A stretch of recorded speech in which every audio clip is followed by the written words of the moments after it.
गुन्हा दाखल केलेला आहे। त्यांच्या अंगझडतीमध्ये उद्या होणाऱ्या परीक्षेला जे पेपर येणार होते ते पेपर आम्ही जप्त केलेले आहेत। यामध्ये अशी माहिती कळली की हे जे पेपर विकणारे आहेत त्यांनी आम्ही डिकॉय लावला होता, ट्रॅप लावला होता, त्यामध्ये जवळजवळ 1.5 करोड रुपयेची त्यांची अपेक्षा होती आणि ॲडव्हान्समध्ये पण त्यांनी पैसे मागितले होते। त्या ट्रॅपमध्ये सगळ्या गोष्टी आम्ही रेकॉर्डवर घेऊन त्यांच्यावर गुन्हा दाखल केलेला आहे। यामध्ये तपासाचं गांभीर्य बघता, प्रकरणाचं गांभीर्य बघता वरिष्ठांच्या आदेशाने यामध्ये एक विशेष तपास पथकाची निर्मिती केलेली आहे। त्यामध्ये तपास पथकाचे हेड म्हणून DCP श्री पवन बनसोड हे आहेत आणि त्यामध्ये या ठिकाणी 2 ACP आणि 9 PI API आणि बाकी इतर एक 20 कर्मचारी अशी विशेष तपास पथक नेमलेलं आहे। वरिष्ठांच्या मार्गदर्शनानुसार हा तपास चालू आहे। पुढील तपासासाठी विविध ठिकाणी आमचे तपास पथक रवाना झालेले आहेत। यामध्ये सखोल तपास करण्यात येईल आणि जे निष्पन्न होतील, ज्यांचा सहभाग आढळेल त्यांच्यावर पुढील कायदेशीर कारवाई आम्ही करणार आहोत। ते पेपर फक्त भिवंडी किंवा ठाण्यामध्येच विकले गेलेत का बाहेर ऑलरेडी विकून तिकडे आले? आता ह्याच्यामध्ये प्रथमदृष्ट्या आज सकाळी हे झालेलं आहे, शक्यता नाकारता येत नाही आहे। इतर ठिकाणी पण विकल्याची काही माहिती आम्हाला मिळालेली आहे। त्यामुळे मेन आरोपी पकडल्यानंतर या बऱ्याचशा गोष्टीचा खुलासा होईल। त्यामुळे तपासामध्ये आम्ही सर्व शक्यता गृहीत धरून हा तपास चालू केलेला आहे। त्यामध्ये कोण कोण इन्व्हॉल्व असेल, कुठे कुठे विक्री केली असेल, या सर्व अनुषंगाने आमचा तपास चालू आहे। मुख्य आरोपी अजूनही फरार आहे? मुख्य आरोपी फरार आहे। काय आहे तिघांची नावं आहेत? तिघांची नावं काय आहेत? कुठून आलेले आहेत? कुठल्या राज्यातले आहेत? अच्छा, हे जे आहेत हे सध्या आमच्या ताब्यात 3 लोक आहेत। हे एक हरियाणाचा राहणार आहे आणि 2 हे बिहार राज्यातले आहेत। हे एकंदरीत आत्ता पण केलेल्या तपासामध्ये ही माहिती कळली की ते सगळे दिल्लीवरून आले होते। मग त्यांना कुठून पेपर मिळाला, कोण कोण ह्यामध्ये सहभाग आहे, या सर्वांचा तपास चालू आहे। पेपर त्यांनी ऑलरेडी विकला होता का विकायला आले होते? म्हणजे कोणाच्या हातात पडला होता? आजचा आमचा जो जी ट्रॅप लावलेला आहे त्यामध्ये ते विकायला आलेले होते असं कळलेलं आहे। परंतु यांनी हा पेपर कोणाकोणाला विकला होता, कोणकोणत्या सहभागी होतं, त्या अनुषंगाने पण आमचा तपास चालू आहे। ज्याला विकायला आले होते त्याची काय माहिती मिळाली का? त्याला नाही, या ठिकाणी आम्ही गोपनीय बातमीदारातर्फे ही माहिती कळली होती की ते विकायला येणार आहेत। त्यामुळे त्या अनुषंगाने आम्ही ट्रॅप लावला होता आणि त्या ट्रॅपमध्ये त्यांना ताब्यात घेतलेलं आहे। कोणाला विकायला आले ते माहीत पडले का? कोणाला विकायला आले? नाही, याच्यामध्ये एकूण 1.5 करोड रुपये त्यांची अपेक्षा होती, तेवढी मागणी केली होती। त्यानंतर त्यांच्या सिस्टमप्रमाणे ते त्यांचे जे काय विकत घेणारे आहेत त्यांना विकणार आणि नंतर ते खाली जे कॅन्डिडेट आहेत, शिक्षक कॅन्डिडेट आहेत, त्यांना विविध रकमामध्ये पेपर देऊन ते विकणार होते। हे कोणाला विकणार? दादा एक वेळ मराठीमध्ये लाईव्ह झालं सॉरी प्लीज। साहेब, हे पेपर ज्याला विकायला येणार होते ते कुठल्या विद्यार्थ्याला विकणार होते? कुठली शैक्षणिक संस्था होती, क्लासेस होते, काय होतं? काही सध्या अशी कुठली माहिती प्राथमिकदृष्ट्या समोर आलेली नाही आहे। परंतु याच्यामध्ये आम्ही सर्व शक्यता गृहीत धरलेली आहे। याच्यामध्ये जे काही त्यांचे प्रॉस्पेक्टिव्ह बायर्स असतील किंवा इतर जे कोचिंग सेंटर्स असतील, हे सर्व शक्यता तपासामध्ये आम्ही गृहीत धरलेली आहे। यामध्ये भिवंडीतील काही शिक्षकांचा सहभाग असेल? नाही, असं कुठलं आता पण आढळलं नाही आहे।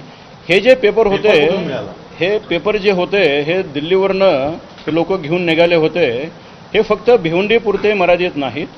यामध्ये शिक्षण विभागाची जी पद्धत आहे त्याप्रमाणे पूर्ण राज्यासाठी SOP तयार करून ते पेपर सेट करतात। त्यामधील हे पेपर त्यांनी दिल्लीवरनं आणलेले होते। नाही, यामध्ये आत्तापर्यंत केलेला प्राथमिक तपास आहे। आता फक्त FIR दाखल झालेला आहे, पंचनामा केलेला आहे। यामध्ये ज्यांचा सहभाग असेल त्या सर्व तपासामध्ये या सर्व गोष्टी काही दिवसांनी तुम्हाला सांगू। आता सध्या सर्व शक्यता मात्र आम्ही गृहीत धरलेल्या आहे। आरोपींची नावं देतो आम्ही तुम्हाला। बॅकग्राऊंड काय, म्हणजे शिक्षित काय, हे परीक्षा दिली का? ह्याच्यामधील एक आरोपी जो आहे तो यापूर्वी केंद्रीय विद्यालयामध्ये सर्व्हिस लावण्यासाठी दुसऱ्या एका आरोपीला त्यांनी पैसे दिल्याचं कळलेलं होतं।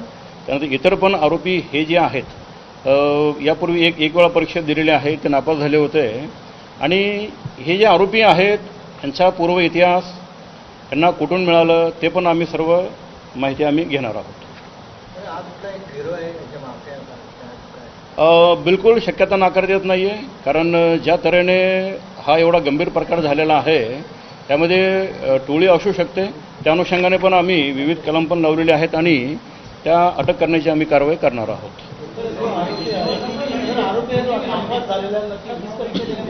नाही नाही, दुसरी केंद्रीय विद्यालयामध्ये. केंद्रीय विद्यालयात जॉब देणार होता ना, त्यातल्या कुठल्या आरोपींनी ही परीक्षा दिली आहे का?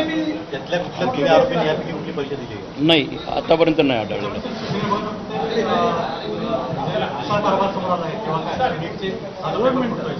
नाही, म्हणजे यामध्ये आपल्याला सांगितलं की प्रत्येकाकडून पोलीस खात्याकडून तपास चालू झालेला आहे. त्यामुळे ह्याच्यामध्ये SOP, कोण कोण दुर्लक्ष, सहभाग या सर्व अनुषंगाने आम्ही तपास करणार आहोत. हा तपासाचा भाग होईल. सध्या फक्त दिल्लीचं कनेक्शन समोर आलंय. आता इथल्या मुंबई किंवा इतर ठिकाणचं काही नाही नाही, आत्तापर्यंत फक्त दिल्ली, बिहार इथले लोक ताब्यात घेतलेले आहेत. इतर लोक स्थानिक इथलं कुठलं आढळलेलं नाही. नाही, एकूण 4 पेपर आढळलेले आहेत. सर, या आरोपींना नेमकं कुठे अरेस्ट केली तुम्ही? कुठे तुम्हाला कोनगाव एरियामध्ये मधून त्यांना ताब्यात घेतलेलं आहे. सकाळी साधारणतः 11च्या दरम्यान पूर्ण टीम बनवून कोनगावमधील एरियामधून ताब्यात घेण्यात आलेला आहे. तर तो सगळं तपासाचा भाग होईल आता ते, कारण सगळ्याच गोष्टी आम्हाला PCR घ्यायचा आहे. सगळ्याच गोष्टी या ठिकाणी सांगणं योग्य नाही. कोनगावमध्ये मराठी सगळं संपलं. काय प्रश्न ॲड करा. आरोपींची नावं सांगतात. ओके, आप सबको जानकारी है, कल 28 तारीख को महाराष्ट्र स्टेट में TET शिक्षक पात्रता परीक्षा होने जा रही है. आज सुबह यहाँ के DCP Zone 2 पवन बंसोड़, इनको एक गोपनीय बातमीदार के तहत एक इन्फॉर्मेशन मिली थी कि कल जो पेपर होने वाला है वो पेपर बेचने के लिए कुछ लोग आज तर TET पेपरफुटी संदर्भामध्ये ही पत्रकार परिषद सुरू आहे, याकडे आपलं लक्ष असेल. पुढची बातमी पाहूयात. नीट पेपरफुटीच्या पार्श्वभूमीवरती या परीक्षेची काळजी घेण्यात आली होती असं दादा भुसेंनी म्हटलेलं आहे. याचं नियोजन करण्यात आलेलं होतं असं देखील त्यांनी म्हटलंय.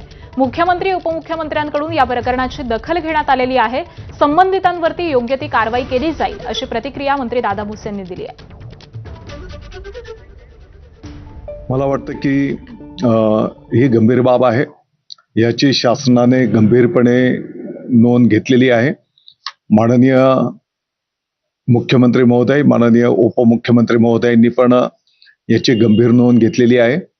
पोलीस प्रशासनाला त्याचं सखोल चौकशी करण्याचे आदेश त्या ठिकाणी देण्यात आलेले आहेत आणि ह्या चौकशीतून जे काही समोर येईल त्या सर्वांवर त्या ठिकाणी कठोर कारवाई केली जाईल.